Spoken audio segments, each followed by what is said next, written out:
Saludos cordiales. Bueno, pues ya tenemos la noticia de la semana, como les digo yo siempre, pero bueno, puede ser la del mes y yo creo que la del año y si me apuran de los 4 años. Donald Trump es el próximo presidente de los Estados Unidos. Vuelve, después de haberlo sido entre 2016 y 2020, le cedió el testigo a Joe Biden y ahora Joe Biden se lo va a ceder a él. La victoria de Trump puede ser noticia, pero lo que es sobre todo noticia es lo rotundo de esa victoria de Donald Trump sobre Kamala Harris. 5 millones de votos más y además se va a llevar probablemente todo el Senado, mayoría en el Senado, mayoría en la Cámara de Representantes, lo cual le augura, por lo menos los primeros años de su mandato, de su legislatura, una legislatura relativamente plácida, ¿no? Ahora se abren muchísimas incógnitas, como saben ustedes. Se abren incógnitas sobre las relaciones internacionales, qué va a pasar con la guerra de Ucrania, qué va a pasar con Zelensky, que estaba temeroso de que ganara Trump en lugar de la candidata demócrata, qué va a pasar con Israel, qué va a pasar en Gaza, si Netanyahu se verá impelido a frenar sus ataques o no, qué va a pasar con la relación con la Unión Europea, particularmente con España, con esa España en la que gobierna Pedro Sánchez, que está en las antípodas de lo que piensa Donald Trump. De todo esto vamos a hablar con alguien que conoce muy bien la política americana, sobre todo las relaciones exteriores de las distintas administraciones estadounidenses. Él es profesor de Relaciones Internacionales en la Universidad de Burgos, también trabaja en otras universidades, la Autónoma de Madrid y en otras, haciendo lo que sabe hacer, que es hablar de la política exterior estadounidense, de la que dependemos todos, y los europeos en particular. Juan Tovar, encantado de tenerle con nosotros. Un placer. Yo quiero adelantarme a preguntarle, ¿qué es más, victoria de Trump o derrota estrepitosa de los demócratas? Pues yo creo que es un poco de ambas, pero desde luego los demócratas han tenido una campaña que ha estado sometida a diferentes vaivenes. Hay que tener en cuenta que al final Joe Biden era el candidato elegido además en el proceso de primaria, se permitió que se presentara y que saliera elegido y que fue ya después de un debate bastante desastroso cuando se le quitó de en medio. Así que en este caso el movimiento que han hecho los demócratas ha sido también bastante arriesgado. Eligieron a Kamala Harris en una especie de convención sin ningún tipo de rivales. Y después de un debate desastroso de Biden con Trump en la televisión, ante horario de máxima audiencia, que el pobre todavía presidente de Estados Unidos no pudo casi ni abrir la boca, ¿no? Porque estaba absolutamente superado por los acontecimientos. Yo quería preguntarle también, vamos a ver, ¿cuándo empieza la vuelta de Trump? Claro, es que Trump no es un candidato normal. Trump acabó su mandato en 2020 de la forma más tumultuosa posible, con un asalto al Capitolio que todavía se está juzgando. Tienen por ahí varios procesamientos, personas implicadas, él tiene varios procesamientos. Es una persona que tiene 35 creo que son procesos judiciales pendientes, ¿no? De sentencia, de jueces, etcétera. Claro, que una persona así llegue otra vez a la Casa Blanca, a los europeos, hablo de mí en primera persona, creo que a la inmensa mayoría de los europeos nos tiene con la boca abierta. ¿Cuándo se empieza a gestar la vuelta de Trump al poder?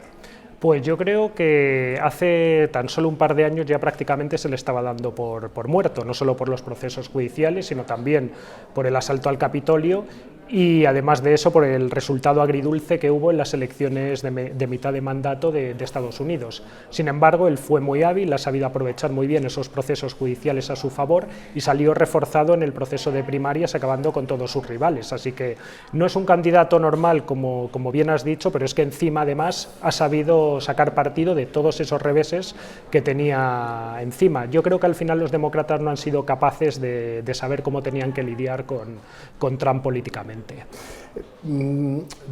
Habrá tiempo de analizar todavía los datos porque estamos muy en barbecho, pero parece que no solo la minoría blanca, por decir así, ha votado a Trump, le ha votado mucho latino y mucho afroamericano. ¿Cómo se explica ese fenómeno? Pues al final yo creo que hay una serie de aspectos o de temas que son prácticamente transversales a todas las comunidades. Por ejemplo, el tema de la inflación, que ha sido muy fuerte durante estos 4 años, ha afectado prácticamente a todas las comunidades, no ha sido exclusivamente un tema de las poblaciones rurales blancas, sino que prácticamente se ha extendido a otros grupos, y tanto latinos como votantes afroamericanos, sobre todo hombres, se han estado quejando de ese fenómeno. Yo creo que ese es un aspecto que ha sido bastante determinante en estas elecciones. Es decir, nos estaba hablando Juan Tobar de la inflación. La economía en las elecciones estadounidenses de forma tradicional tiene mucho peso, el bolsillo del votante. Por eso a un europeo le puede extrañar que alguien esté dispuesto a votar a quien se presenta como misógino en algunos aspectos de sus declaraciones, incluso racista en otros. Acuérdense de esas declaraciones sobre Puerto Rico, la isla basura, pero evidentemente hoy ya es un hecho que Donald Trump ha sido votado por, creo que son 67 millones de estadounidenses, entre los cuales hay muchos de esas minorías latinas, afroamericanas. Quiero decir, la economía ha sido importante, ha habido mucho paro y tanta destrucción de empleo y tanta destrucción de empresas como para que el mandato de Biden no haya sabido ser transferido esa legitimidad a Kamala Harris. Pues en el tema de los datos macroeconómicos, empleo, crecimiento económico, Estados Unidos lo ha ido relativamente bien durante estos 4 años. El problema ha sido sobre todo en el tema de los precios. Ha habido un crecimiento de los precios bastante elevado, ¿no?, que ha hecho bastante difícil para mucha gente mantener su capacidad adquisitiva, acudir al supermercado. Eso no suena en España, ¿eh? Efectivamente, el tema de la cesta de la compra, y eso ha pegado más que otro tipo de consideraciones que los demócratas pusieron sobre la mesa, aborto, democracia, etcétera. Los demócratas, ahora ha mencionado Juan Tobar esta historia, ¿están demasiado volcados en la agenda identitaria y en los temas de derechos y no tanto en la economía, y eso les ha pasado factura? Yo creo que sí. Además, es una de las críticas que se han hecho al Partido Demócrata desde hace bastante tiempo, que estaban demasiado preocupados por una cuestión de minorías, además de minorías bastante fragmentadas, ¿no?, afroamericanos, latinos, etcétera, y los grandes temas transversales de clase, económicos y sociales, los habían dejado bastante abandonados. De hecho, parte del éxito de Trump también ha sido captar todo ese tipo de voto, ¿no?, incluso ganándose la simpatía de los trabajadores, obreros de estos estados clave. Bueno, es que está recordando Juan el tema de ganarse la simpatía del votante. Es que Trump ha prometido aranceles del 100% para productos chinos, me imagino, sobre todo para coches, con lo cual eso es agradar el oído del votante de ese famoso cinturón de hierro americano, ¿no?, los estados del medio oeste, ¿no? Es así. Efectivamente, así es, y además los estados que realmente determinan quién va a ser el presidente de los Estados Unidos, o sea que ambos aspectos están ahí unidos. ¿Por qué Kamala no ha sido buena candidata? Se lo pregunto, la pregunta tiene un poco de miga porque, sí, o sea, Kamala Harris ha sido candidata in extremis justo en el momento en que Biden, que ya había sido nominado candidato, falla en el último debate frente a Trump y ha tenido apenas 2 meses para iniciar la carrera presidencial frente al que ya es el presidente electo de los Estados Unidos. ¿Por qué el Partido Demócrata no quería a Kamala? Bueno, aquí había 2 razones. Por un lado, porque tampoco había tenido una trayectoria como vicepresidenta demasiado destacable, incluso en las funciones que se le asignaron, eso no es culpa de ella, sino de la administración y del presidente, por ejemplo, en la frontera sur, pues dejó un sabor bastante agridulce, ¿no?, teniendo en cuenta la cantidad de entradas ilegales que hubo en Estados Unidos. Bueno, llegó a prometer más muro. Sí, efectivamente, también prometía más muro porque ella sabía, entre otras cosas, que era uno de sus puntos débiles. Digo, porque a veces nosotros, en el análisis simplista que hacemos en Europa, los periodistas también, decimos, no, Kamala no es el muro de Trump. Bueno, pero es que Kamala Harris también prometía muro. Sí, efectivamente, claro, era también sus propuestas, pero porque sabía que era uno de los puntos débiles y uno de los argumentos fuertes que tenía Trump en la campaña presidencial. ¿Qué va a pasar con la política exterior, que es el auténtico punto fuerte de los trabajos de Juan Tobar? ¿Qué va a pasar con la política exterior estadounidense? ¿Qué ve en los próximos 4 años? Yo creo que va a seguir algunas de las líneas que había tenido en los 4 años en los que ya estuvo. Hay que tener cuidado porque a veces la retórica de Trump en cuanto a la política exterior no siempre ha sido ajustada a los hechos, pero desde luego quiere o tiene intención de poner fin a algunas de las guerras en las que Estados Unidos había estado involucrado de alguna forma. Por ejemplo, el caso de Ucrania sería uno de los más destacados, que habría que ver también si lo consigue, pero hay que tener en cuenta que no todos los republicanos tienen la misma posición que Trump o que Vance. Ucrania también tiene partidarios en el Partido Republicano. En cualquier caso, ese sí puede ser uno de los factores que Trump intente llevar, intentar pacificar algunas de estas situaciones y sobre todo focalizarse más en China, que es el gran rival de Estados Unidos. Ahora vamos con China, Juan. ¿Putin se puede dar por ganador de estas elecciones? Yo creo que no, es decir, ellos mismos, los propios rusos, no son conscientes y ya han tenido una experiencia con 4 años con Trump, que no necesariamente al final, ¿no?, estos discursos o estas declaraciones que hace Trump se traducen luego en la política práctica. De hecho, Trump apoyó más a Ucrania que su predecesor, que Obama. Putin, es tradición de la casa, sigue silente. Pero el que ha hablado y mucho en Twitter es Benjamin Netanyahu, que declara cuasi ganador de las elecciones estadounidenses. Debe pensar el primer ministro israelí que, bueno, que va a tener más manos libres de las que ha tenido todavía para hacer lo que quiera en Gaza y en Líbano. ¿Esto es así o le va a poner pies en pared Trump? ¿Cómo lo ves? Bueno, la relación personal entre Trump y Netanyahu tuvo algunos problemas, especialmente después de que Trump ordenase la ejecución del general Soleimani de Irán. Ahí Netanyahu se puso de perfil, con lo cual ya han tenido algunos rifirrafes en la relación personal. ¿Por qué se puso de perfil? Pues porque entendía que era un riesgo enorme que podía suscitar un conflicto a gran escala en el Próximo Oriente, y de hecho estuvo a punto de producirlo. Yo creo que en lo que respecta a Israel no va a haber tanta diferencia en cuanto a la política exterior de Biden con Trump, porque Biden ya fue un dirigente que apoyó a Israel de una manera muy destacada. Yo creo que es muy difícil ir más allá. Lo único que aquí faltaría sería un conflicto general con Irán, y yo creo que eso habría que, en cualquier caso, que evitarlo. Pero yo creo que aquí al 20 de enero, que es cuando toma posesión oficialmente el nuevo presidente estadounidense cada 4 años, sí, todavía puede hacer muchas Netanyahu antes de que tenga que tener visto bueno de Trump, ¿no? Efectivamente. El tema es que yo creo que ahí no va a haber demasiada ruptura, va a haber más continuidad que otra cosa. Incluso si hubiera ganado Kamala Harris, creo que la política sería muy parecida. Aquí, en los próximos 4 años, todo el mundo está conteniendo el aliento, porque nos va mucho en ello, sobre todo a los europeos, ahora que hemos metido un arancel a China a los coches. ¿Qué va a pasar entre las dos grandes superpotencias que son ahora mismo del planeta? China, por un lado, la emergente, y la eterna superpotencia que es Estados Unidos, dueña de la historia del siglo XX. ¿Qué va a pasar? Bueno, yo entiendo que en esto también va a haber una importante línea de continuidad, porque si hay uno de los pocos temas donde hay consenso bipartidista ahora mismo en Estados Unidos es en la relación con China. Biden ha seguido prácticamente la misma política con algunos matices que seguía Trump, o sea que va a seguir una política enérgica, también proteccionista en relación al comercio con China, pero el tema de la rivalidad entre grandes potencias está aquí para quedarse. Ya, pero Trump ha prometido un 100% de aranceles a determinados productos. Efectivamente, va a subir en el tema comercial. Vamos a verlo. Probablemente intentará negociar, porque ya lo hizo en los 4 años en los que estuvo de presidente, ¿no?, donde planteaba una serie de políticas arancelarias y luego trataba de negociar para sacar un beneficio para Estados Unidos. Entonces, yo creo que esa puede ser la táctica negociadora que utilice Trump para sacar rédito. En política comercial será más duro, y en política de seguridad yo creo que va a ser continuista respecto de Biden. Bueno, a ver qué pasa con Taiwán, ¿eh? Efectivamente, ese es uno de los temas clave.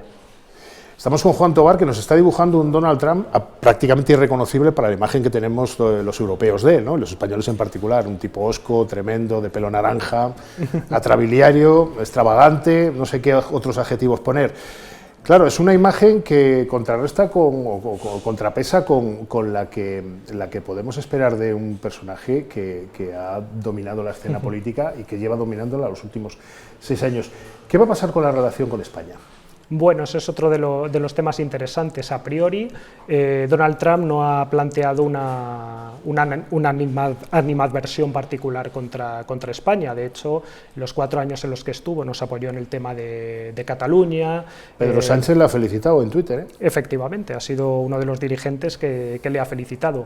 El tema que desde luego no podría ser más tirante en la relación bilateral sería el gasto en defensa, ¿no? Es uno de los temas en los que estamos bastante por detrás de otros de los aliados de la OTAN, y es en el que quizá el gobierno tendría que ponerse las pilas, ¿no?, acelerar. Ya lo ha defendido, llegar a ese umbral, pero tendría que acelerarlo precisamente para tener una mejor posición. El umbral creo que es un 2% del PIB en 2030, ¿no? 2% del PIB en 2030, y España no cumple, está solo por delante de Grecia en incumplimiento de lo que es eso. Creo que no llegamos al 1. No, pasamos ligeramente, ahora creo que estamos en el 1,25%. Pero claro, dedicar un 1% más cada presupuesto a defensa significa dedicar 12.500 millones más, que por ejemplo nos vendría muy bien en Valencia. Ese es otro debate.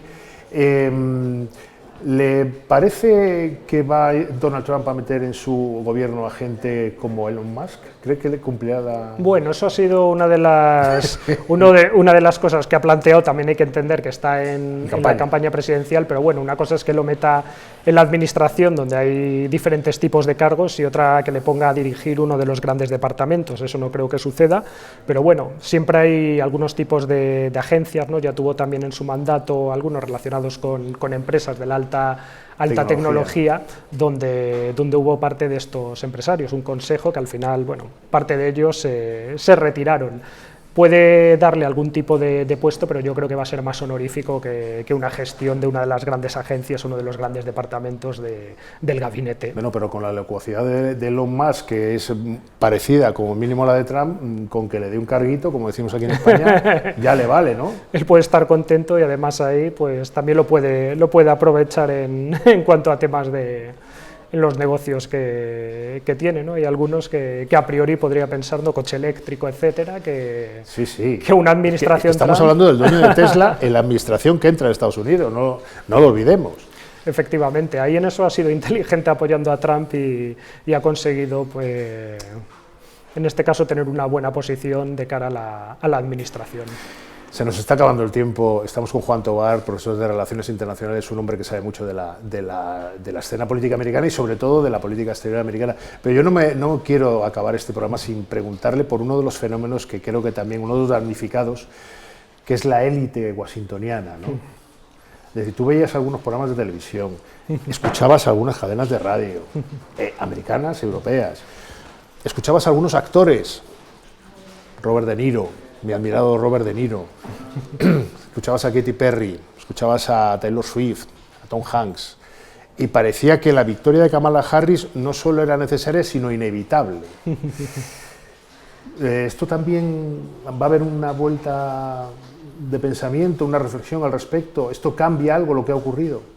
Pues yo creo que el que tiene que hacer aquí una reflexión es claramente el Partido Demócrata, porque no le ha hecho ningún favor aparecer como el partido de las élites culturales, el partido al final de la gente adinerada, ¿no?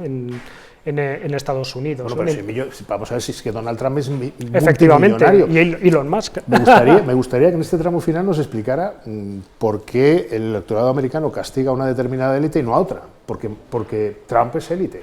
Sí, pero a diferencia de lo que sucede con Kamala Harris, que es una persona que está mucho más vinculada, ¿no?, a la posición de las élites, sobre todo de la costa este, no había más que verla, ¿no?, la actitud que tenía en cuanto a que era fiscal de California.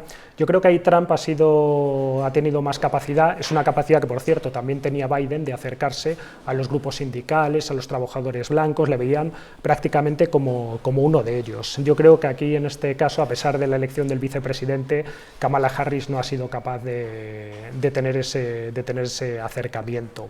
Así que yo creo que también, ¿no?, va por esa afinidad, esta cuestión de afinidad cultural que ha sido, que al menos estos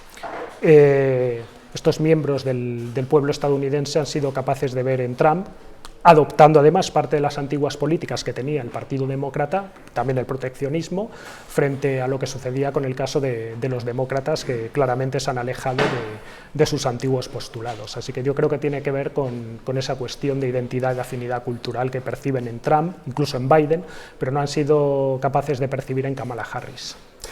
Ya sé que es jugar con ventaja, hacer un poco prospectiva, pero si hubieran presentado a Michelle Obama, ¿lo hubieran tenido mejor? Es una persona carismática, pero parece que detesta la política. Todavía no lo sabemos realmente, ¿no?, si Michelle Obama hubiera tenido que hacer una campaña completa.